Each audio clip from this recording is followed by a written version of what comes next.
یو ډېره استهلاکي ټولنه یو، معنا دا چې یوازې کنزمشن کوو.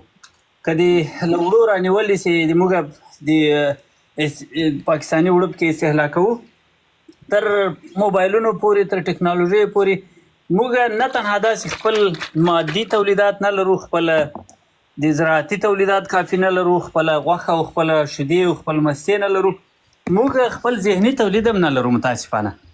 او دا ډېره خطرناکه حالت دی چې موږ تاسو ته سیاسي نارټیو بل څوک راجوړوي، زموږ منځ ته یې راغورځوي، او موږ دومره له آپشنونو خلاص یو، دومره ورته کمزوري یو چې په یوه ژاړو په بله خاندو. بس هغه کومه سناریو چې راباندې تحمیلیږي هغې ته لاسونه اړوو. مثلا د قطر د طالبانو په اړه چې کوم وضعیت رامنځته سو، طالب د موږ تاسو ټولو لپاره، د موږ د ښاریانو لپاره، د موږ د ولسونو لپاره ترهګر و. دا چا په موږ باندې اهلي کو؟ چا د موږ د سیاسي ټولنې برخه کړ؟ یعنې دا خلک چې له طالبانو وتښتېدل، د دې یو اساسي علت دا هم و چې دا خلک خو تیار د موږ او تاسې د ټولنې د تجربې په اساس باندې دا خو تیار لیوان و. د لیوان چې کله کلو ته راغلل، خلکو ویل چې له لیوه سره ګزاره مشکله ده، ووتل ځینې. ها داسې په لیوه باندې لاس را کش کړی سوی و، لیوه د انګریزانو په خبره ټام کړی سوی و، خو لیکن د موږ په ذهن کې هغه تصویر موجود و، په لاشعور کې. لیکن د موږ سیاسیونو دغه تصویر بدل کړ. کرزي صاحب مصاحبه وکړه، ستاسې په یاد دی چې وایي که طالب راسي دغه ته یو څو ولایتونه د افغانستان ونیسي مشکل نه لري. دا هغه د هغه راجوړول دي، د یو غلط روایت راجوړول دي. په هر صورت زما ټوله خبره دا وله ورور، موږ فرضي سناریوګانو باید ونه غږېږو. موږ باید په خپلو پیور افغاني نریټیو را تولید کړو، او څوک چې دا نریټیو لیډ کوي هم هغه باید په ډېر شفاف شکل د موږ د ټولنې برخه وي. زه البته د دراني صاحب په باره کې نه وایم، زه یې نه پېژنم، رښتیا درته داسې نه پېژنم چې خیل یې راته معلوم وي، سیاسي بیکګراونډ یې راته معلوم وي، او فکري تر ټولو مهمه خبره دا ده چې فکري خط یې ماته معلوم وي. ځکه چې سیاست کې اکثره د موږ داسې خلک ښکېل دي په دا ډېر ټول دوره د هغه کې د 40 کالو کې دوی فکري عمق نه لري.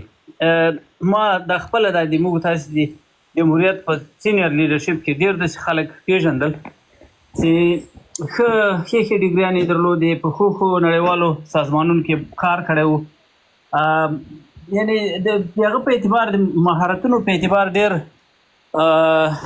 بسیا خلک وو. لیکن مشکل یې دا ولو چې دوی سیاسي فکر یې هېڅ نه درلود. یعنې داسې خلک وو چې که دې ورته ویلي وای چې افغانستان ملت نه ده، اول خو به یې کېدای چې درته ویلي وای چې دا څه بد کوې، دا ملت ولې نه ده، او جنجال به هم درسره کړی وای. بیا که دې بیا راکش کړی وای چې نه دا خو داسې د انګریز پروژه وه، پلاني کتاب کې لیکلي، پلاني کې ته بیا خپله وازه درته پاته وه، دلیل یې نه شوی ویلی، ځکه نه یې درلوده، مطالعه یې د افغانستان نه درلوده، او سیاسي فکر یې عمق نه درلود.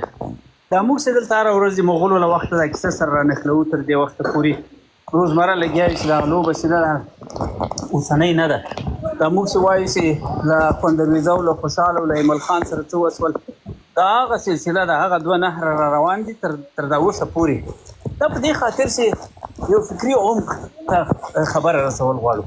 زما په نظر دا ډېره مهمه ده چې یو چا فکري سیر معلوم وي. تر ټولو مهمه دا ده، او فکري مسله دا نه ده چې سیاست کې راشي او 15 خبرې وکړي، د نن ورځې په مهرو باندې وغږېږي او فیصله وکړي. نه، دی به له ما سره د افغان نیشنلیزم په رګ په جز باندې غږېږي. یو خو دا ده چې په عمومي سناریو کې مثلا څوک لوبېږي، هر هغه سړی چې د افغانستان تذکره او پاسپورټ لري او افغان دی، موږ تاسې د چا مخه نه سو نیوی، او نه باید هم دغه رویه ولرو چې موږ په دې اعتبار چې یو څوک زما نه خوښېږي، درانی صاحب زما نه خوښېږي.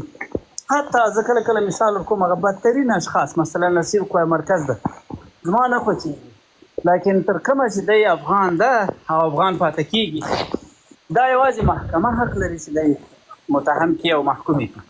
زه ته دا حق نه لرو. ته دی له پبلک ساحې د افغانستان د ازادۍ له مبارزې نه شي راستنول. دا مې هغه اکسټریم مثال درته ووایي.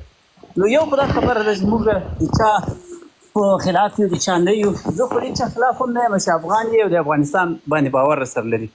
یو دا ده چې څوک زه د خپل لیډر په حیث باندې انتخابوم، په هغه کې باید ډېر زیات دقیق واوسېږي، په هغه کې باید فکري مسله ډېره واضحه وي. درته تر ټولو مهمه د فکر مسله ده، ځکه چې ډېر خلک خټه ګګر پښتانه دي. مخکې یو چا وویل چې دا درانی نه ده، ډېر درانیان شته چې افغانان نه دي. یعنې آصف شی دی د پاکستان مشر، دا هم درانی ده او کیدای شي بیخي کټر درانی وي. کیدای شي د کور په دیوال باندې اکثره د پنجاب پښتانه چې دي د دې لپاره چې پښتون نسل لږ لوړ نسل دی په دوی کې، نو ځانونه ډېر په افتخار باندې هغه بولي، خپله سلسله وصل کوي له مشرانو سره. لکن زما فکر پکار دی، فکر یې تر ټولو مهم ده. او بیا تر دې راوروسته دا نور د شفافیت موضوعګان دي رښتیا ډېرې زیات مهمې دي، څوک له کومه راځي. ځکه موږ په استخباراتي ځای کې په استخباراتي لوب نو دلته که سړی چې یو کور خرڅوي باید په ډېر دقت یې خرڅ کړي چې سبا چا ډوپن دغه نه وي، د کور قواله نه وي در څخه وړي، یا له کور اخلي له یو چا در باندې. आवाज मराना बंद کیږي قرار سے دقت به پې کوي، خو افغانان چې د ملت برخلیک ورسپاري دومره دقت نه پې کوي. دغه شی زما هغه لنډه خلاصه دی، هغه دا اوله چې د افغان په حیث باندې زه خپله مخالفت نه کوم، خو د هیواد د مشر او زعیم په توګه باندې زه د ده په حق کې او د بل هر چا په حق کې د ډېر زیات دقت پلوي یم. او زه فکر کوم چې ارزښت باید ورکړو. فکر دی قرار صاحب ډېره بخښنه غواړم که دغسې کېږي چې موږ له فعلي حالت څخه وځو، یو موقته دوره راځي، د موقته دورې په راز کې همدغه احمدشاه درانی یا کوم بل ناشناخته څوک راځي، خو له هغه وروسته وضعیت موږ ته راسپارل کېږي. دې کې بدي څه ده؟ نو ځینې خلک له دې سره هم مخکې لکه انګار صاحب بحث وکړ چې زه باید لومړی احمدشاه درانی وپېژنم. احمدشاه درانی د شپږو میاشتو دپاره راباندې راتپل کېږي، که راتپل کېږي د شپږو میاشتو دپاره. که چېرته احمدشاه نه وي خو همدغه هیبت الله ناست دی چې هېڅ یې نه پېژنم. نه دغه خبره صحیح نه ده چې که چېرته احمدشاه نه وي هیبت الله به وي. دا اوس هیبت الله ناست دی، دا اوس ناست دی. نه هیبت الله خو ناست ده، خو داسې نه ده چې که چېرته احمدشاه نه وي هیبت الله به ناست وي، که هیبت الله نه وي احمدشاه به ناست وي. هدف مې تر پایه پورې نه دی، ادې عقل دا شپږ میاشتې مې هدف دی، تر پایه نه. شپږ میاشتې هم دا شی فیصله نه ده، دا فقط په دې داسې بحثونه زموږ منځ ته اکثره دې لپاره هم راچول کېږي چې دا ټیسټ کړی شي چې ودرې دا خلک څه پکې وایي که نه. موږ چې دا موږ اول خو دا ده چې ولې یو شخص دلته باید که چېرته دغه راځي او نظام راځي، د افغانانو یو کتله باید وي چې هغه په هغه باندې مشوره وکړي. یعنې د شورا اصل بیا هم باید مراعات شي، که څه هم په هغه پرفیکټ شکل چې موږ جرګه راغواړو او نماینده جرګه یې هغه کېدای شي په اول ګام کې ونه کړی شو، لیکن دومره کولی شو چې افغانستان هوښیار خلک ټول موجود دي او دلته دغه وسي په هغه کتله کې دننه په یو چا باندې لاس پورته شي او ټول هغه پې باندې وکړي، مشوره پې باندې وکړي.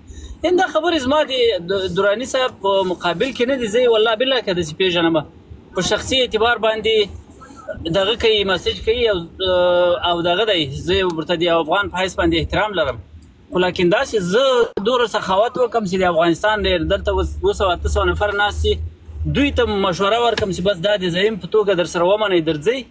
دا خو هغه نه ده، دا خو زما صلاحیت نه ده، ستا صلاحیت نه ده. پېژنې و کومه ده، کوم اثر یې لیکلی، مقاله یې لیکلې، د کوم ګوند غړی و، د مبارزې خط یې څه شی دی، په دې کوم ځای دی، دغه د هغه مسله مهمه ده چې هر څنګه یې په نهایت کې د انصابو مسله مهمه ده دغې طرف ته ده.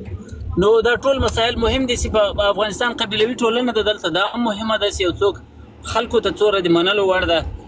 دا مسایل ټول مهم دي. یعنې زه وایم چې د زعیم لپاره یو ډېره عمومي کرایټریا خو باید وي، بغیر له هیڅ کرایټریا په یو چا لاس ایښودل دا خو د غلطیانو تکرار دی که نه، که نور هېڅ شی نه وي. او بل مشکل دا ده په افغانستان کې ډېر یو رهبر جوړېدل ډېر اسانه کار ده. یو 10 میلیونه ډالره ورکړه، یو غټه مېمنخانه پې جوړه کړه، بس دا یې رهبر. غټه مېمنخانه د خلک کته پورته ورته راځي، ته باور په خدای وکړئ موږ تاسې خلک د پیسو په مقابل کې ډېر زوبل دي. یعنې داسې نه ده. مخکې قرار صاحب تاسې د اثر د لیکلو خبره وکړه، احمدشاه دراني د اثر د لیکلو تمه خو له ده څخه بیخي داسې لکه د غوایي له کور چې شیدې غواړې، خو ای کاش دا یې کولی شوی چې ته یو لیکلی اثر ورکړې ورته ووایې چې دا له مخه ووایه هغه هم نشي لوستلی، ډېر خو مشکله دا یو ستونزه شته، خو بس یو 15 روپۍ پیدا کړي دي، دا معلومه نه ده چې دا 15 روپۍ هم تورې دي سپینې دي استخباراتي افراطي پیسې دي له کمه دي، دا معلومه نه ده، خو ښې پرېمانه یې پیدا کړي دي او ښه پرېمانه پرې راتاویږي. نو تاسو بحث وکړ د منلو او د نه منلو چې پر نورو یې ورته عمل کړو، دا صلاحیت نه لرو. ما دا بحث د همدې دپاره ایجاد کړی چې باید ویې پېژنو، باید پرې وغږېږو، باید په اړوند یې د خلکو نظرونه واخلو، چې بحث وشي خو خلک بیا په اړوند څېړنه کوي، چې بحث دې نه وي کړی څوک یې نه پېژني، څوک په اړه پوښتنه نه کوي. څو ورځې وړاندې د ده یو غږیز کلیپ راووته، زه پرې خوشحاله شوم، ځکه هغه غږیز کلیپ یې حد اقل ما او تا او بل دې ته مجبوروي چې د ده په اړوند څېړنې وکړو.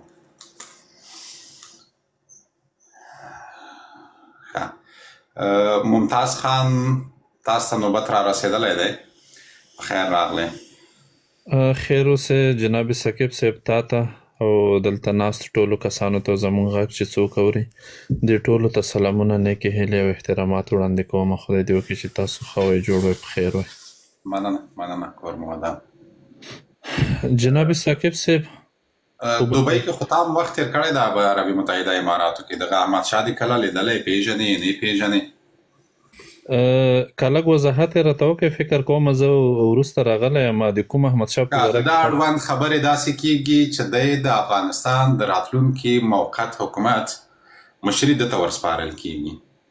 اوس پر دې غږېږو چې دا سړی څوک دی او څوک نه دی، او دی په عربي متحده اماراتو کې اوسېږي، تجار دی، ټامیست سره دا محب ده، دا خلک هم اوس ورسره تګ او راتګ لري، کرزی هم تګ او راتګ لري ورسره.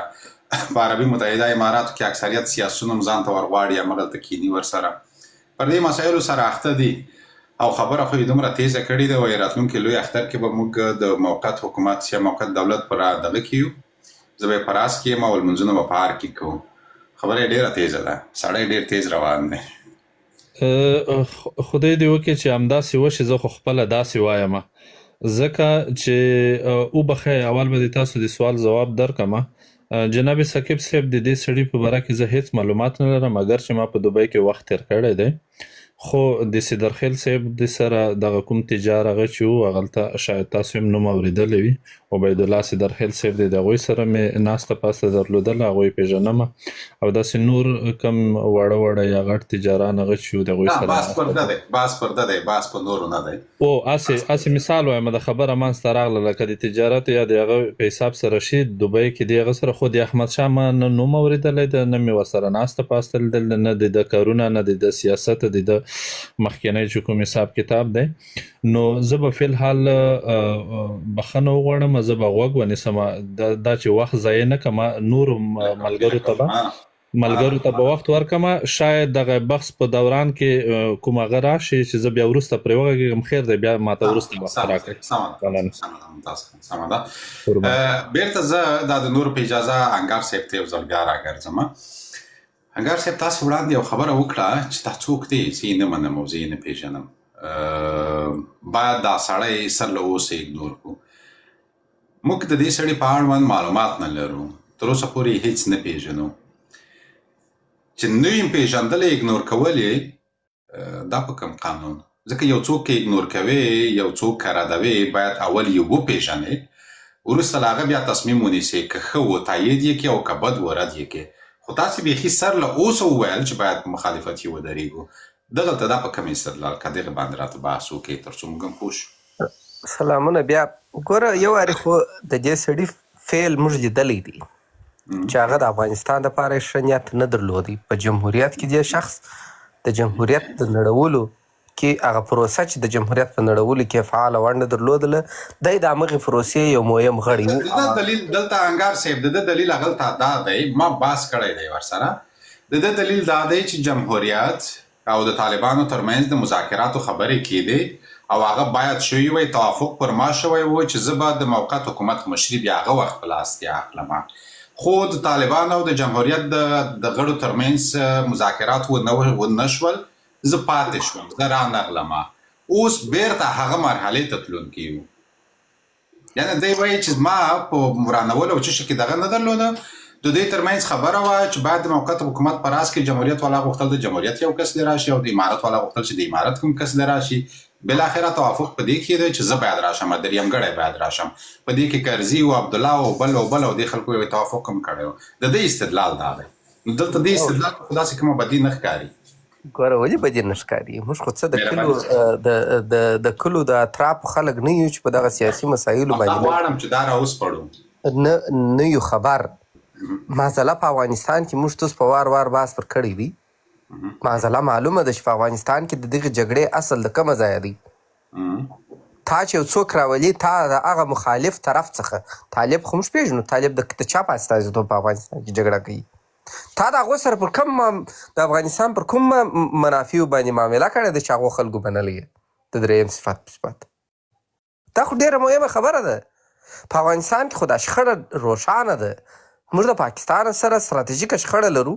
طالب هغه ستراتیژیک قوت دی چې د طالب د پاکستان په نمایندګي په افغانستان کې جنګیږي او ستا په افغانستان کې د یو موقت حکومت مشري په غاړه اخې او په دغه بېطرفۍ، دغه بېطرفي نه ده، په دغه ځای کې ستا سره پاکستانیان توافق لري. ته څوک یې چې ته د افغانستان په نمایندګي باندې د پاکستانیانو سره پر کومو مسایلو دې توافق کړی دی چې هغوی ته منلی یې؟ دا خو داسې خو نه دی، دا خو ساده خبرې نه دي چې ته د یو هېواد په نمایندګي باندې ځې پرېکړې کوې او موږ خبر نه یو. اول دې پېژنو نه. دا ډېره مهمه ده. مخکې قرار صاحب تشریح وکړه. زما هدف دا نه دی چې زه هم دغه وایم، هر افغان حق لري چې په افغانستان کې سیاست وکړي، مګر دا مهمه ده چې د فکري لیدلوري معلوم وي. دی باید افغاني نیشنالیزم ته تعهد ولري. که یې ونه لري دی زما دښمن دی. بیا خو زه د سره او موږ د دې سړي فکر نه لرو، موږ یې نه پېژنو. عملاً چې کوم څه کړي دي هغه دغه نه وه. که دی رښتیاګو هم د افغانستان ملي منافعو ته تعهد درلودی، دغه دا دی چې دی وایي چې دلته طالبانو د دغه ترمنځ مذاکرات کېدله او زه یو بېطرفه شخص وم، دا بېطرفي هغه د دغه خبره بېشرفي ده. ته د افغانستان د هېواد، د افغانستان د ملي منافعو په بحث کې، د افغانستان د سرنوشت په بحث کې بېطرفه څنګه پاته کېږي؟ ته د افغانستان منافع نه دي مهمې؟ نو که نه دي درته مهمې نو ته څنګه د افغانستان دلته د ده دلیل دا دی چې نه د جمهوریت د ساختار برخه وم، نه د امارت د ساختار برخه وم، بلکې یو افغان وم، د افغانستان طرفدار وم، مطلق بېطرفي نه. یعنې د هغه افرادو د هغه ساختار برخه هم نه و، د طالبانو د ساختار برخه هم نه و. اوس په راتلونکي کې به داسې یو څوک راځي چې نه به په جمهوریت کې کومه دنده ترسره کړې وي، نه په امارت کې، هغه به راولاړېږي، د افغانستان نه به کاندیدېږي. نو دا خو دا نه شو ویلی چې دا سړی بېطرفه دی او بېشرفه دی. دا سړی خو د وطن طرفدار دی، د وطن دپاره ودرېږي که نه. ګوره بیا هغه خبرې ته راځم. دا 40 کاله دلته جګړه روانه ده او د پاکستان او د افغانستان ترمنځ ده او ته په دا معضله کې د یو افغان په صفت خبره د جمهوریت نه ده. د افغان په صفت دې ته حاضر یې چې د افغانستان خاوره د پاکستان تر مستعمره وګرځېږي. دا بحث خو د جګړې او که ته په دې خبرو خبر نه یې او بیا راځې د افغانانو سرنوشت په لاس کې اخلي، دا خپله یو نو ته خو قابل شخص نه یې چې ته دغه رقم سرنوشت راسې د افغانانو سرنوشت په لاس کې واخلې، د افغانستان په معضله کې ښکېل اوسېږي، رهبري د دولت وکړې. دا موضوع خو ډېره روښانه ده چې دلته معضله د افغانستان او پاکستان ترمنځ ستراتیژیکه ده، د مځکې دعوه ده، د افغانستان د ملي حاکمیت دعوه ده او ته په دغه وضعیت کې دلته د افغان د جمهوریت بحث نه دی. د دغه جمهوریت تر مخه د ډاکټر نجیب پر د دولت سره هم دغه معضله روانه وه، د هغه تر مخه د داود خان د دولت سره هم دا معضله روانه وه، د ظاهر شاه د دولت سره هم دا معضله روانه وه. دا خو داسې نه وه چې دا اوس پیل سوی ده او دا خو دا ټول افغانان په دې معضله کې راښکېل دي. دلته طرفونه ډېر روښانه دي، یا به د پاکستان په طرف کې ولاړ د افغانستان په تخریب کې او یا به د افغانانو په طرف کې ولاړ. زه دغه سړي ته هر څوک چې په دغه معضله کې یو څوک وایي چې زه دغه یم اصلا د عباس د امارت جمهوریت مطرح کول او دغه ته دغه ډول تعریف ورته کول دا ساده سازي کول چې د افغانستان د معضلې او دی راولاړ سو عملا خو یې هغه اقدام وکړي چې هغه د افغانستان په قوانینو کې د افغانستان په ملي سرنوشت کې د ملي خیانت تور دی ده چې دی راولاړ سو د افغانستان د یو مشروع دولت په نړولو کې عملا اقدام وکړي. فکر یې هم نه دی مال او زه دا نه وایم، بالکل په هر دغه کې دی حق لري چې دغه برخه واخلي په سیاست کې، اما دا خو مهمه ده چې موږ ته دا معلومه اوسي چې ته د کومې مفکورې سړی یې.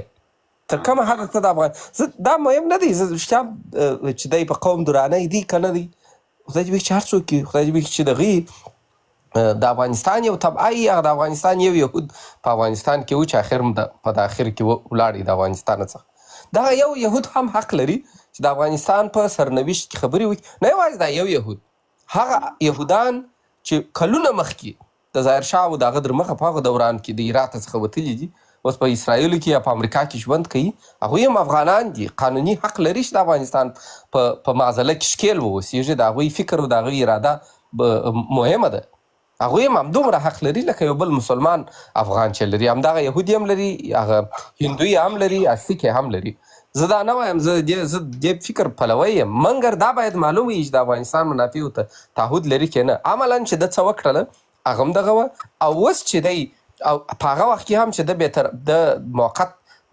دولت مشرۍ دپاره ځان کاندید کړی و او دا توقع یې درلودله دا مهمه ده چې دی باید موږ ته د دې وضاحت وړاندې کړي چې پاکستانیانو ته په کومو شرایطو ومنلې چې د افغانستان دغسې دا ځکه دا جګړه دی به یو عام سړی په دې خطا باسي چې دا د طالبو د جمهوریتي بحث دی نه عام سړی په دې خطا وځي موږ نه خطا وځو دا معضله د افغان او د پاکستاني ترمنځ به پاکستاني ته په کومو شرایطو منلی وي او اوس په کومو شرایطو مني دا باید روښانه وي دا ډېره اساسي پوښتنه ده پر دې پوښتنه باید تر ډېره پورې بیا له ده سره بحث هم وشي چې د پاکستاني په کومو شرایطو منلی دی خیر پاشرت هنګار صاحب جالب نقطو ته دغه ویوړو بحث ویوړو خوندور شو لا هم که ستاسې اجازه وي زه به د افغان صاحب واورم دی فکر کوم بیا تازه وطن ته تللی و ځکه دا څه وخت بیخي ورک و او دی چې ورک شي نو وطن ته تللی وي د افغان صاحب به لږ واورو چې د وطن اړوند هم لږ راته وغږېږي هغلته څه وضعیت و او څه وضعیت نه و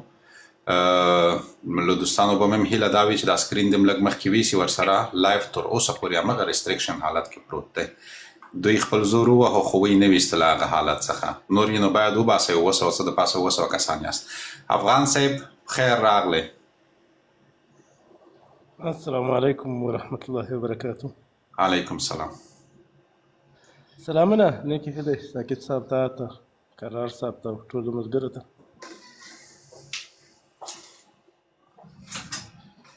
ساکت صاحب بحث په امریکا دراني ده د ما خپل نظر ده ما خو چې د وطن حالات لید تقریبا نن مې 15 ورځې کېږي چې راغلی او یو کال مې په افغانستان کې تېر کړ 6 میاشتې مې پاکستان کې تېر کړې لکه څرنګه کوم انګار صاحب چې کومه خبره وکړه انګار صاحب اوس وخت د دې نه ده وخت د دې ده کله دکانداره پوښتنه وکړي کله بزګره پوښتنه وکړي کله غریبه پوښتنه وکړي کله یتیمه پوښتنه وکړي کله انجینره پوښتنه وکړي چې دانې وینو چې هره بلا راسي که څه کې کوي دوی هغه به دلته یو څه وضاحت ورکوي او افغانان بیا دومره پټې سترګې نه دي چې هغه به په کرسۍ پاتې شي مقصد چې له دې شي نه خلاص شو چې نه هم ده لیدلی او پرمختګ هم نه ده کړی اوس په افغانستان کې دوی چې دا کومې دعوې کوي او موږ کوم حالات لیده د موږ ټول ولس له ستونزو سره مخامخ ده او پاته شوه د کرار صاحب خبره وکړه چې دا یو څو پیسې لري زه وایم په دا اوس وخت کې به هېڅوک هم دومره پیسې نه لري لکه دغه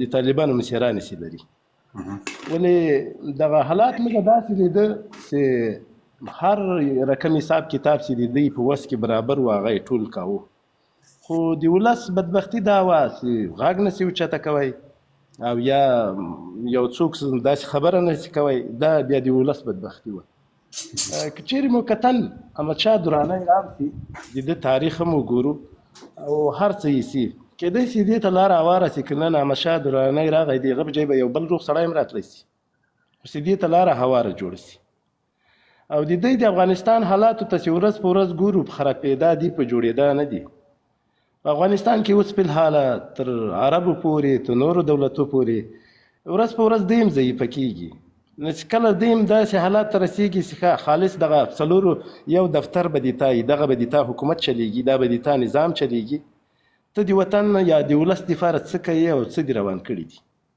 په هره برخه کې وګوره چې کومې وعدې له وطن سره کړې وي له ولس سره یې کړې وي دوی پاتې راغلي دي نو اوس که احمدشاه درانی راځي د دې نه یا انټرویو واخیستل سي خو زه وایم چې دا لا پرېږده چې یو څیک راسي د افغانستان خلک پرې خوښ دي هغه به بیا د خپل حق غوښتنه وکړي هغه به بیا مظاهرې ته خلاصي هغه به بیا هر څه وکړي د هغه په ځای یو بل هم بدلوی سو خو تر اوسه پورې چې د افغانستان حالات ته ګورې او د احمدشاه دراني خبرې ته ګورې دا هم لږ له منطقه ماته لرې ښکارېږي. دوی د دې ته منلو ته تیار نه دي. دوی چې دا څومره په هوش او په جوش او په څه رقم سره روان دي او په خپل مابین کې که څومره اختلاف دي خو لیکن دا خبره دوی میډیا ته نه باسي. حتی موږ د کلیوالي خبرو هم لیدل دغه دوه ډلې چې څومره سره مخامخ وي حتی تر دې رسېدلي چې اوس یقینا ته دا واوره که ته ږیره پرېږدې که زه ږیره پرېږدم دا هره ډله موږ په عسکرو کې جذبوي او دا پوښتنه هم نشته. خالص دومره یې چې ته زوړ عسکر نه یې زوړ اردو نه یې بیا د هغه اساس او کندوق ګوري هغه ډېټه دې ګوري نور خبره نشته ږیره اوږده که او بس طالب سه او عسکر سه. حقاني ځان ته درته وایي هر کله راسي دغه د هیبت الله ډله ځان ته درته وایي چې هر کله راسي بیا چې یو څه تعلیم دې کړی بیا خو ډېر هرکلی درته کوي. نو ساقب صاحب دغه نوې خبرې وې ما درته وکړې خو زه وایم چې ته خو احمدشاه درانی کوې که په افغانستان کې یو سیک راجګ سیم دا چوکۍ او اقتدار دلته په لاس ورسي افغانان به تمه پیدا کړي هیله به پیدا کړي پرمختګ به هیلې پیدا سي. اوس بدبختانه د تعلیم د اقتصاد د نوي نسل د دې هر څه لارې په مخنیوي دوی بالکل بندي کړي. افغان صاحب اصل خبره داسې ده افغان صاحب په ډېرې بښنې سره اصل خبره داسې ده اوسئ د موږ خو به دا وایو داسې نه چې اوس له بارانه تښتېدلي او ناوې ته بیا ولاړ وو. د دې څه تضمین شته دی چې احمدشاه درانی تر هیبت الله څو کراته ډېر بد نه دی. د دې څه تضمین شته دی یا تر طالبانو د ده په حکومتوالۍ کې صحیح دی چې موقته به وي ممکن دی مو تر هغه ډېر بد حالت ته ویسي. یو څوک چې راځي باید وپېژنو باید د باکګراوند را معلوم وي باید د فکر را معلوم وي د همغه فکر او باکګراوند په اساس بیا موږ د ده په اړوند تصمیم نیولی شو او پرېکړه کولی شو. نو چې نه یې پېژنم او نه یې باکګراوند را معلوم وي نه یې قوم را معلوم وي نه یې کلی را معلوم وي حتی دغه قومي دغه هم د سوال لاندې وي چې د اصل کې درانی نه دی مخکې یو ورور راجګ شو هغه دا خبره وکړه سره ته دی چې زه یې پېژنم خو خلک به سوالونه لري او ټول اوس یوازې زه خو کفایت نه کوم که نه ته هم باید وپېژنې انګار صاحب هم باید وپېژنې قرار صاحب او دا نور ټولې باید وپېژنې. خیر په هر صورت راځو ډاکټر صاحب ته. ډاکټر صاحب خیر راغلی بیا به راشو پاچا جان ته. ډاکټر صاحب سلام خیر راغلی. ډاکټر صاحب غږ مې درځي. علیکم سلام. تاسو ته ساقب صاحب ټولو ملګرو ته لري پښتو جوړه چاتمال وای. ساقب صاحب موضوع د احمدشاه درانی ده. د احمدشاه درانی په اړه د شخصا معلومات نه لرم یوازې هغه څه دي چې موږ او تاسو ټولنیزه میډیا کې لولو. یوازې پوښتنه دا ده دا بحث تر ډېره په دې دی ډاکټر صاحب محترم یو څوک چې نه پېژنم نه مې لیدلی وي نه یې سیاسي باکګراوند را معلوم وي نه یې فکر را معلوم وي او نه دا راته معلوموي چې دا سړی استخباراتي دی که زموږ په سیاسونو پخوانیو سیاسونو کې نفوذ لري څنګه یې ومنم آیا دا د منلو نه ده چې یو څوک هېڅ نه پېژنم یو څوک راځي له هوا پر موږ را تحمیل کېږي دا تر کومه پورې دا وضعیت ساقب صاحب یو شی شته اوس زه په دې نظر یم چې که چېرته درانی صاحب راځي نو درانی صاحب یو څوک راولي دا واقعیت دی نه موږ انکار نشو کولی څوک چې راولي د هغوی سړی ده او داسې یو څوک انتخاب کړی ده لکه نن چې موږ او تاسو نه پوهېږو چې څوک ده داسې به یې ډېر ولس نه پېژني. نو همدې وجې نه یې داسې څوک انتخاب کړی چې نه په طالب کې ده او نه په جمهوریت کې ده او دویم داسې څوک غوښتلو چې نه طالب کرکه ترې ولري او نه جمهوریت کرکه ترې ولري که نه یو بل څوک وي نو هماغه کس ده خو موږ او تاسو دومره ویلی شو چې چا چې انتخاب کړی ده د هغوی کس ده که نه او خپلو ګټو دپاره یې راوستله ده. خو زه یو شي ته خوشبینه یم چې که چېرته د نړیوالې ټولنې په مسؤلیت باندې دی راځي او د کم وخت دپاره راځي نو طبعا به د هیبت الله نه ښه وي ځکه هیبت الله چې زیان وطن ته اړوي په هغه سطح فکر نه کم چې دی وي ځکه یو څوک چې راولي هماغه مسؤلیت هم د دې لري. هیبت الله یو پټ فاکتور ده هېڅوک هم نه پوهېږي او مسؤلیت هم د هغه چا ده چې راغلي دي راوستل شوي دي هغه څوک چې تر شا ولاړ دي هغه مسؤلیت نه مني او هغوی داسې فکر کوي چې دا خلک دا په دې باندې نه پوهېږي او دا طالبانو خوښ کړی دا او خپل امیر یې دا خپل بیعت ورسره کړی دا او دوی کړی دا راوستلی دا. حال دا چې نور خو څوک چې په دې باندې پوهېږي هغه په دې پوهېږي چې بل چا راوستلی دا، خو مسؤلیت د هغه چا نه ده چې تر شا یې ولاړ دي، مسؤلیت یې په افغانانو باندې اړولی ده. نوی څوک راځي که احمدشاه وي که بل څوک وي نو هغه طبعا ښکاره به وي، معلوم به وي، که زه ورته نه پېژنو بل افغان به یې پېژني، بل افغان به یې پېژني، ښکاره به شي. پټ خو به نه وي که نه، لکه ولن چې هیبت الله پټ ده، هغوی څوک هم نه په ښو بدو باندې نه پوهېږي چې چېرته ده او څوک دي، هلته کرنیل ناست ده او خپله ناست ده او امر د چا ده او د چا طرفه تطبیق کېږي. نو طبیعي خبره ده او دا چې کم وخت دپاره زه فکر کوم بیا هم ښه ده، ځکه چې د هیبت الله هغه کومې بدبختۍ چې وي طبیعي خبره ده چې هغې ته به د پای ټکه کېښودل کېږي او نوي څه که شروع کېږي د هغې نه به بد نه وي. زه فکر کوم یو ښه چانس ده د راتلونکي لپاره. دې باندې بحث هم نه ده پکار، ځکه که راځي هم خو موقت به وي. دا چې وروسته څنګه حکومت جوړېږي، څوک یې په راز کې راځي او څه رقم دي، انتخابات دي نه دي انتخابات، هغې باندې بحث پکار ده چې هغې باندې سړی بحث وکړي. د احمدشاه دراني که چېرته داسې وي چې یو څوک یې پېژني، داسې څوک راشي چې هغه ورسره ډېر نږدې نه بلد وي یا خپله راشي، زه فکر کوم دا به ښه وي. مننه. د احمدشاه تر څنګ بحث دا دی چې تغییر راتلونکی دی، دا دواړه سره تړاو لري. احمدشاه چې راځي خو دا په دې معنا چې هغلته په وطن کې تغییر راځي، یو بدلون راتلونکی دی. نو احمدشاه یوازې یو فرد دی خو هلته عمومي خبره د تغییر ده. بیا د دې دپاره بحث پرې کوو. نو مننه ډاکټر صاحب، نظر مو د قدر وړ و. کوربدان پاچا صاحب په خیرونه. سلامونه او احترامات تاسو ټولو محترمو ته وړاندې کوم. د الفت صاحب خبره را په یاد شوې چې د بل ځای نه ورغلې دلته نه وه او د څو ورځو میلمنه ډیموکراسي وه. فکر کوم افغانستان زیارت نه دی او موږ ورته ملنګ نه انتخابوو، ځکه دا دوره او دا وخت وستلی دی چې دلته موږ قوم پرستي وکړو یا موږ شخصیت پرستي وکړو. موږ باید قانون پرسته اوسو، ځکه اوس که بېسواده مې اروپا ته راوتي او د اروپا دنیا هم د سترګو د غوږونو له لحاظه باسواده شوي. اوس هم هر څه ولیدل چې په دنیا کې رئیس جمهوران څنګه انتخابیږي، څنګه خپلې ملي ګټې ساتي. دلته زه فکر کوم چې که چېرته احمدشاه دراني د 3 وزارتو جواب په راتلونکي حالت کې موږ ته ووایي او ځان معرفي کړي چې د ده پالیسي او طرحه به د وزارت دفاع، د وزارت داخله او د وزارت خارجه په هکله څه وي. دا 3 وړه استعداد د خپل موږ ته وښیي چې آیا د ده علمي سطحه او د ده تشویش د افغانانو سره دا ډېر مهم وزارتونه دي. دغه 3 وزارت کولی شي چې امنیتي لحاظ باندې او زمونږ خپلویانې، خپل دوستیانې، زمونږ محبوبیتونه د دنیاوالو سره بیرته څنګه معرفت وکړي. کنه ته مانه ثاقب صاحب خو پوهېږې زه زده کړې مې ستاسو نه دي، نو داسې کورکورانه ډېره مشکله نه ده چې یو چاته ووایي چې ته راځه. درسته ده هلته به کارزی صاحب یې شاته ولاړي یا مثلا هغه محب جان چې ډاکټر صاحب غني راوستی چې په دې خاطر چې ښه انګلیسي یاده ده. موږ خو ګوره په دې سویت بدبخته چې انتخاب د خپلو کاریګرو هم نشو کولی. زما پرونی رئیس جمهور هغه کسان انتخاب کړي چې والیان به مقررول، مګر د هر والی په مقابل کې څومره رشوت اخیستل کېده. رئیس د امنیت مقرر کړی او هلته انسانان په میلیونونو مړه شوي وو، د دستي نیکټایي وتړله په دې مظلوم ملت کې زه قهرمان یم. ګوره هلته دومره قهرمانان مړه پراته وو چې اندازه یې نه لرله، د هغوی بچي ګرځېدل حیران پاتې وو. دا ماما پرون راغلی دی د ویډیو گیم د بازار نه راوتی دی، اوس قهرمان شو په ما. موږ باید ډېر د دې ملت د فکر سره سم یو څه وکړو چې هم د دوی اذهان کې آرامي راولو او هم یو انتخاب ښایسته وکړی شو.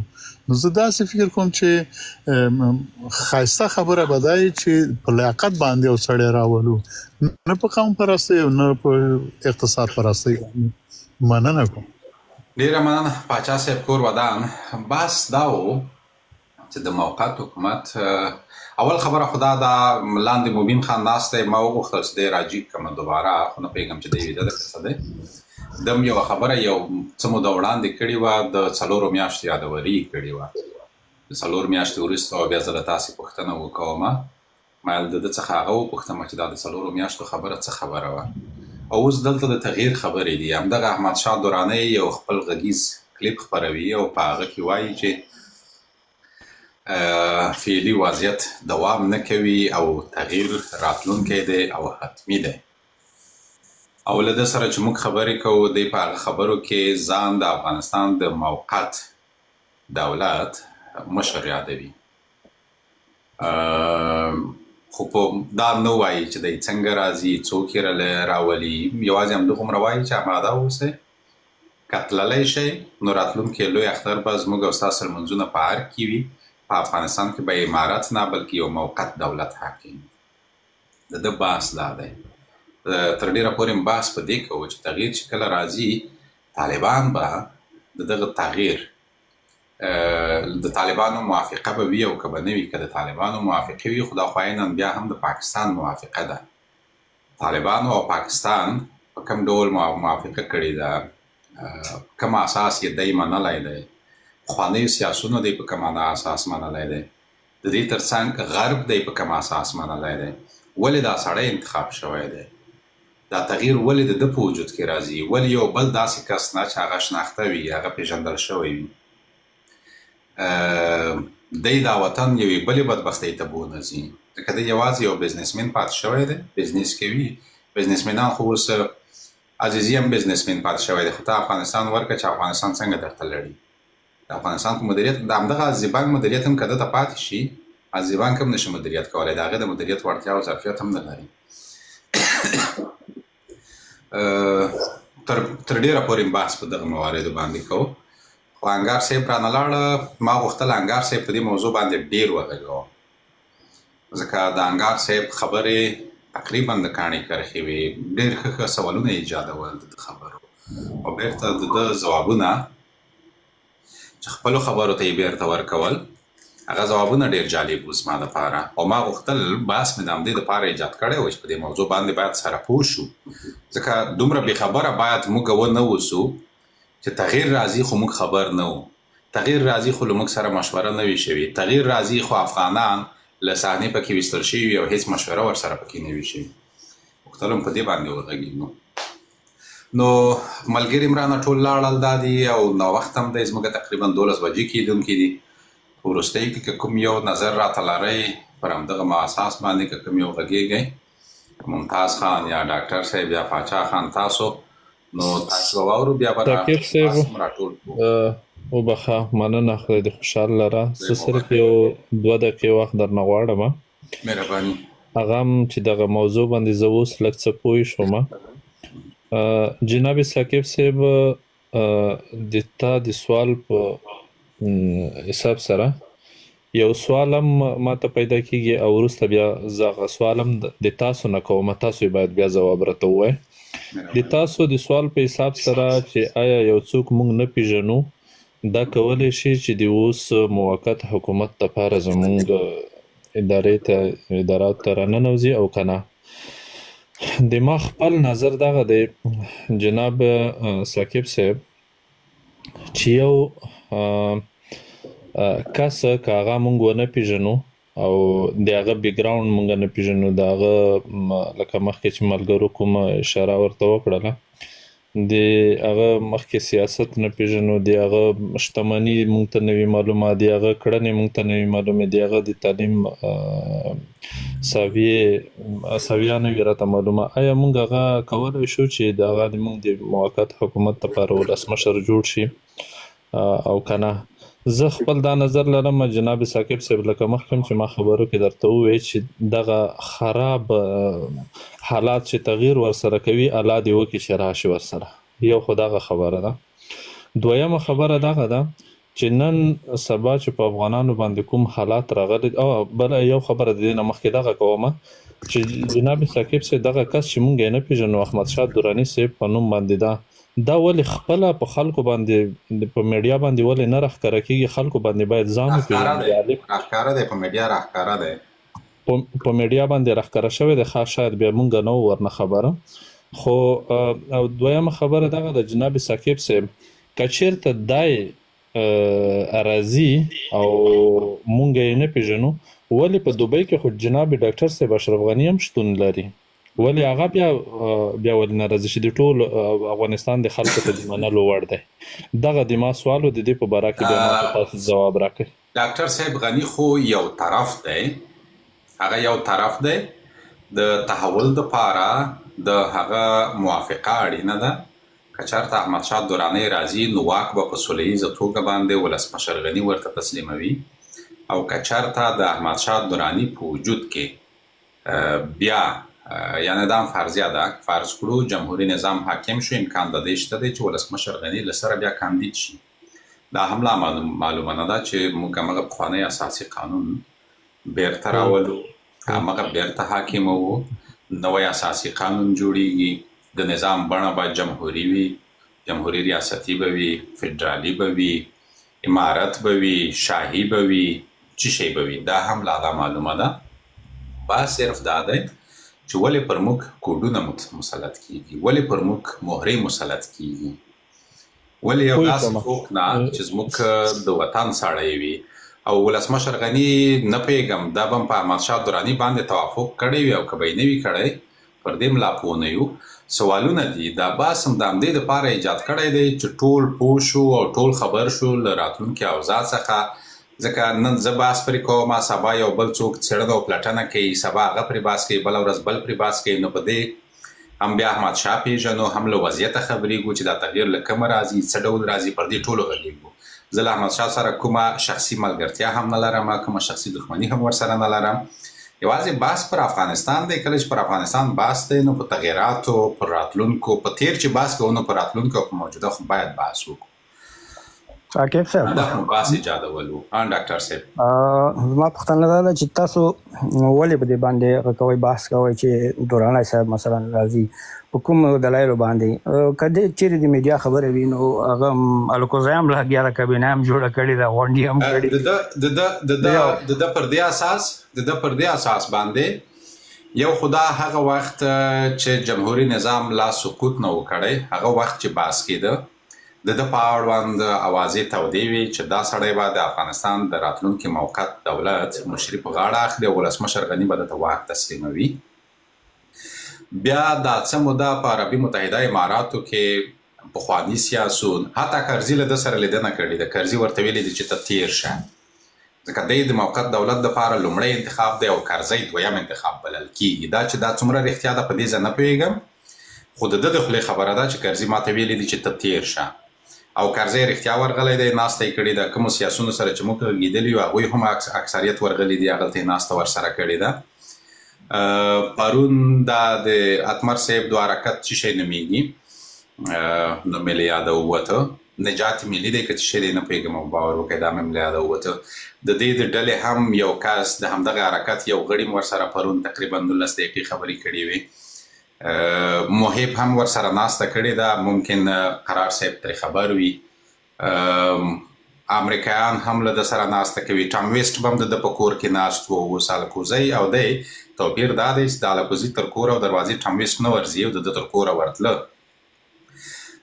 د پاکستانیانو اړوند نه ده څه ویلي دي او نه موږ معلومات لرو، خو حتما زه په دې باوري یم چې د پاکستانیانو، د پاکستان د آی اس آی ادارې ځینې غړي به هم هغلته ناسته او پاسته کوي. سراج الدین حقانی او وثیق هم دواړه ورغلي دي، د په کور کې ناسته کړې ده، او کله چې د ده په کور کې ناسته کوله دې دوه کسانو، هغلته ځینې نورو پخوانیو سیاسونو چې له امریکا څخه راغلي دي هغوی هم موجود ول، یو مشترکه ناسته شوې ده. دا هغه معلومات دي چې زه ورته لاسرسی لرم، یوازې زه نه، ډېری خلک موږ او ستاسې ډېر نور شریک ملګري دي ډاکټر صاحب چې هغوی هم ورته لاسرسی لري، بیا به زه ته په جریان کې هم کمه.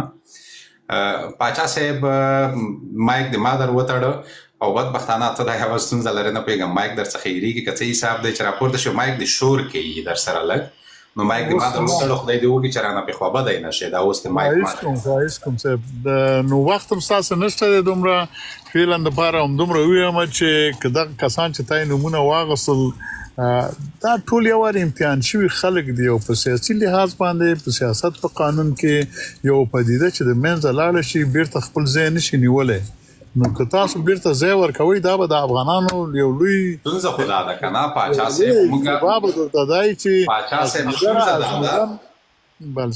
صاحب ستونزه دا ده چې هغه څوک چې موږ غواړو چې ځای ورنکو هغوی ځای اخلي، او دا زموږ بدبختي ده. دا د خواشینۍ ځای دی، دا د تعصب ځای دی زما دپاره. دا مشکله ده. ګوره داسې یو ناخبره حزب چې پرون جوړ شو، لکه د ګوره په سیاست کې کم حزبونه چې تیوریانې لري هغه خو ثابته حزبونه دي، لکه د افغانستان د خلق حزب یو تیوري خاوند یا د حزب اسلامي حزب یو د تیوري خاوند، مګر هم دا جنبش چې په منځ کې راوځي لکه طالبان یو جنبش شو، لکه په سیاسي شخصیتونو کې دغه محب دی یا د بل فضلي صاحب دی، دا خلک چې دي دا تاسو په زور غواړئ چې دلته سیاسي شخصیتونه ته جوړ کړئ، دوی ته یو تاریخي دغه ورکړئ. دا لازم دا چې پرځه کې کینې بې فایدې ده، ځکه دوی پرون امتحان ورکړی دی، دوی ماشون رشوتونه اخیستي، دوی د دې وطن سره وفا نه ده کړې، جفا یې کړې ده. ما او تا په سترګو ورته کتل، دا که درانه صاحب دا خلک ځان ته راولي او داسې فکر کوي چې زه لوی سړی کېږم ما به خلک وپېژني ځکه محب جان مې په څنګ کې دی. دا اشتباه د دراني صاحب ده. دراني صاحب باید په خپل علمي ستونونو باندې راوپاڅېږي، ودرېږي، ځان دې معرفي کړي. ولې نه؟ افغانان دومره دغه خلک نه دي، د ځان ګټو ته احترام لري. نو زه دا وایم چې دا خلک چې په سیاست کې دی خپلې پدیدې د لاسه ورکړي او بیا تاسو راولئ لکه والي ګل اغا 10 وارې په ما بیچاره مقرروئ، خو دا هم یو ظلم دی. خپل علم نه دی دوی لږ خجالت وواسي که. مننه پاچا صاحب. قرار صاحب غږ ما اورئ؟ و غږ ما اورئ؟ نه پوهېږم، نن لکه چې قرار صاحب ځای هم ډېر مناسب نه دی او موږ یې په عذابوو. قرار صاحب په پخوانیو سیاسونو باندې بحث کول، د هغوی نوم یادول، دا دوی لویوي او د دې ترڅنګ دا خلک ازمایل شوي دي، بیا پر دوی بحث کول بې ګټې دی او که ګټور.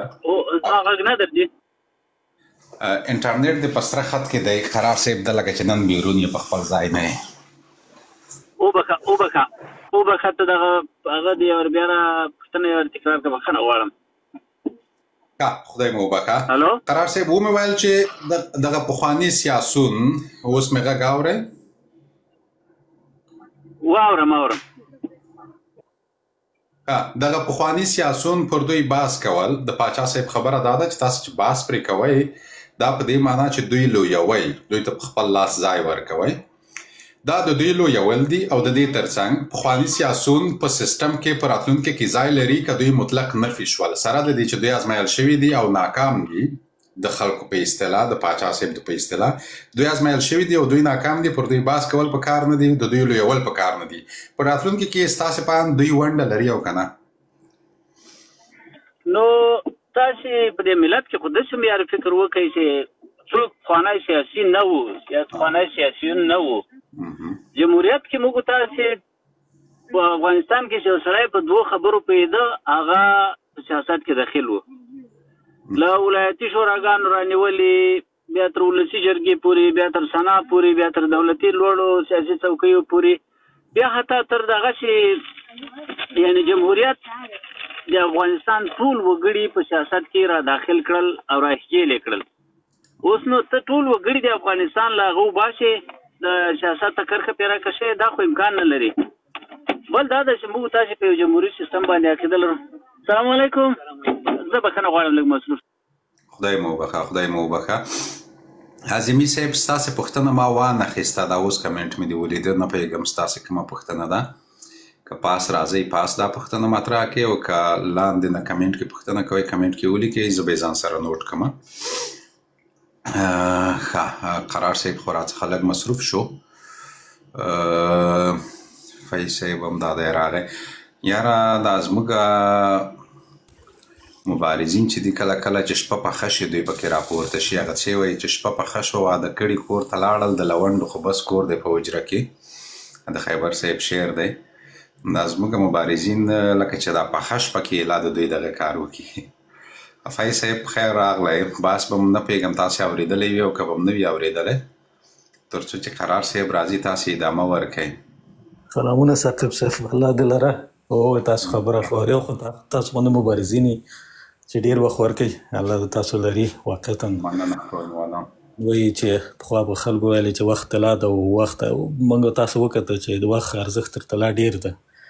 په ډېر کم وختونو باندې چې خلکو مصرف کړل تر طلا یې نورې ارزښتمنې هغه منابع لاسته راوړي. ساقب صاحب ما خو بحث کم ته هم د اخره کې واورېده. زه څه فکر کوم ګورې د ټول نه مهمه خبره دا ده چې د موږ هدف څه شی ده او د هدف ته د رسېدلو لپاره موږ سره څه منابع دي.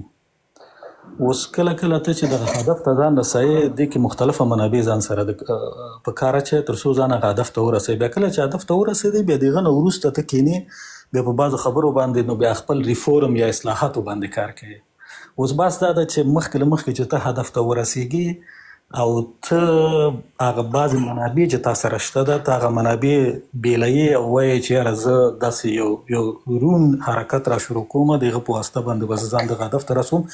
دغه پریکټس په نړۍ کې نه ده شوی. یعنې دا داسې نه وایم چې اوس موږ ووایو چې یاره په نړۍ کې شوی ده او موږ تاسې دې په خلاف باندې حرکت کوو. که تاسو مثلا دغه لوی قدرتونه وګورئ، که تاسو چین وګورئ، مثلا په چین کې چې کله دغه 3 ریفورمه په 1909 او دغو شاوخوا کې راغلل دغه ریفورم دغه اوسني حاکمه حزب راوړه. په دې کې دومره فساد وجود درلوده. تاسو یقین وکړئ ثاقب صاحب چې دغه خلک چې ول یا دغه د کمونیستي ډله چې وه چې دا اوس هم قدرت د دې په لاس کې ده او بالاخره د چین اقتصاد داسې یو سرحد ته راورسوه چې اوس د امریکا سره ډغرې وهي.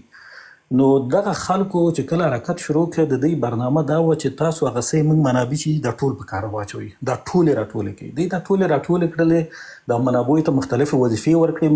منابعو هم خپل کار وکړه، هم یې په دې منځ کې فساد وکړه، هم یې نور جنجالونه وکړل. بیا ورو ورو دولت د خپل ریفورم شروع کړ. لکه اوس چې امریکا مثلا ټرمپ ریفورم شروع کړی که نه، ټرمپ مخکې په ډیپ سټیټ باندې خبرې کولې.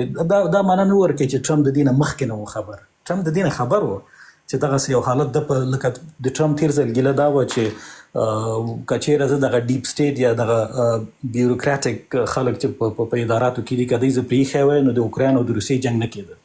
د هغه هدف دا و چې ما په همغه وخت کې کوشش وکړو ول دلته یو ډیپ سټیټ وجود درلوده چې زه پرې نه ښودلم. اوس دغه د ریفورم را شروع کړه.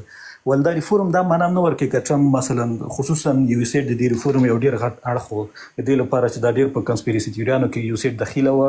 دا اوس چې دوی کوم اسناد راوباسي چې سره هم پروژې دوی فند کړي دي نو دا مخکې خلکو ته معلومه وه. ول دوی دغه د یو سیټ هغه تر یو هدفه پورې مخته بوته. هغه نه وروسته چې پوه شول چې اوس باید موږ یو نوی حرکت را شروع کړو دوی اوس کوشش وکړو چې ریفورمونه راوړي.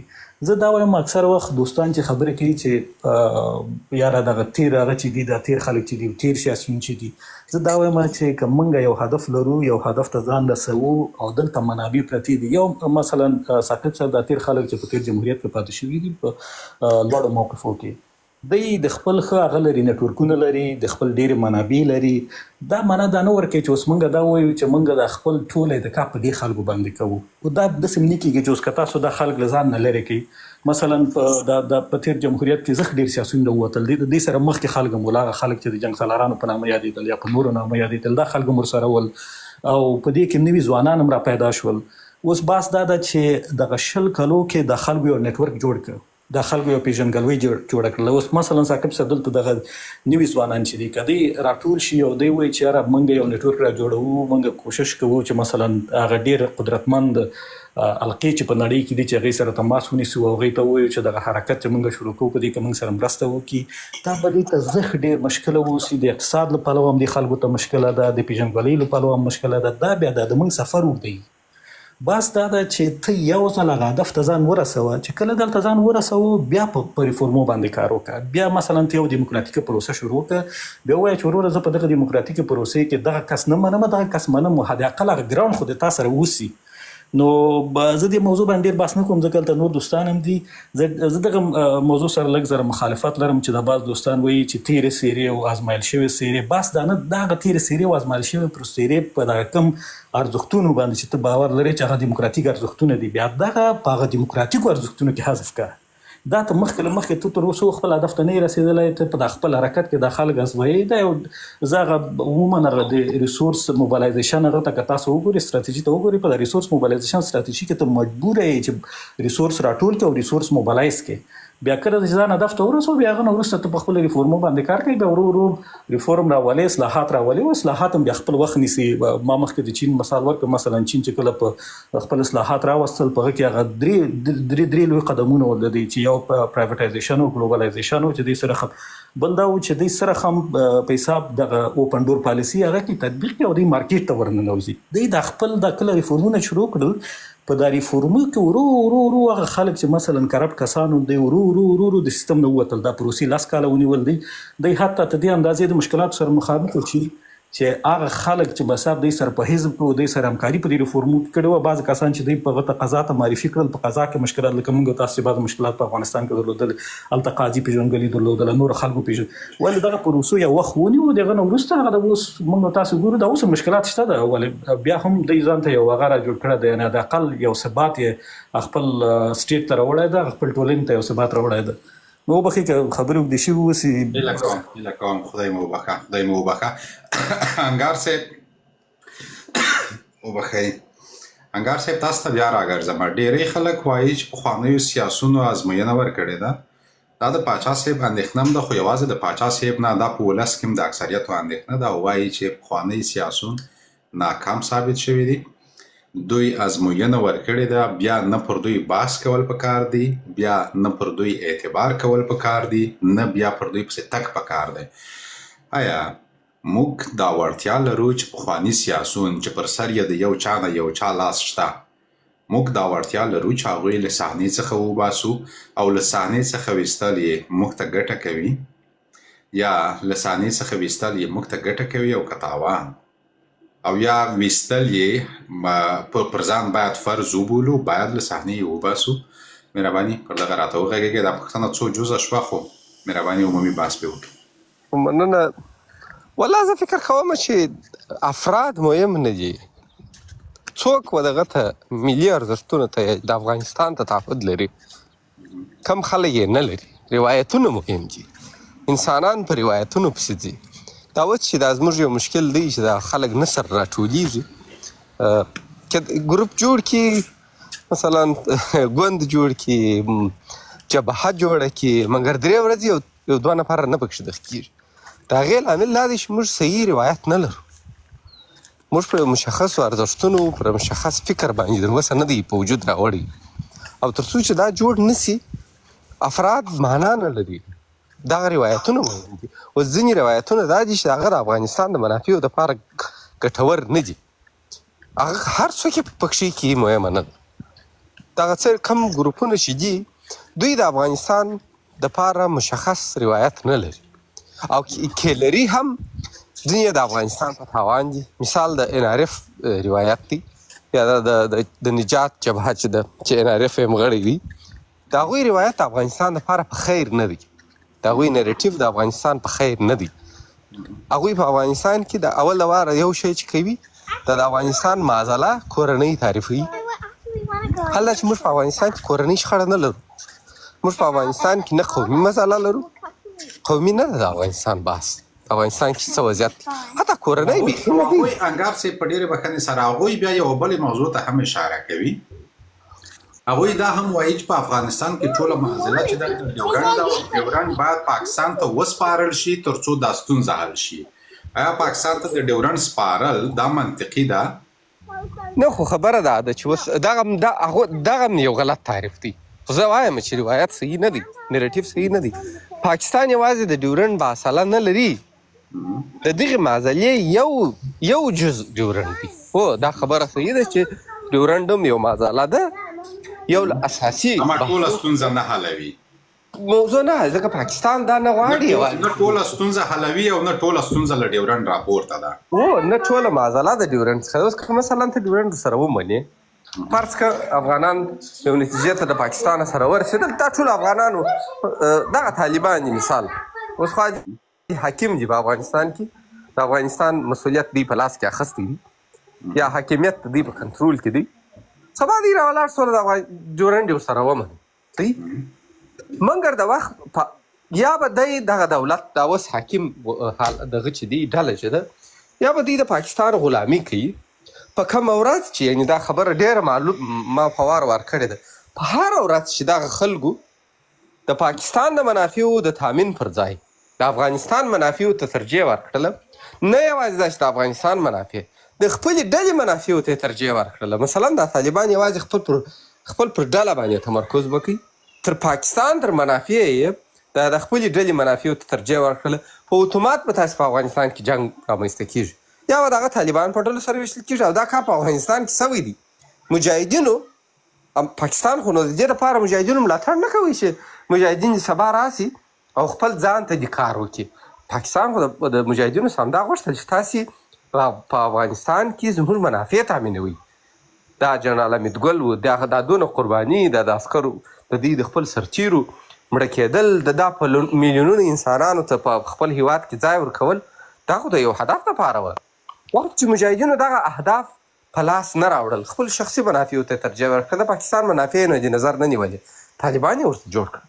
که طالبان هم عیني کار وکړي، مثلا مجاهدینو د افغانستان منافعو ته ترجیح نه ده ورکړې، خپلو شخصي منافعو ته ترجیح ورکړه. او په جمهوریت کې هم هماغه مجاهدین و، په جمهوریت کې 80%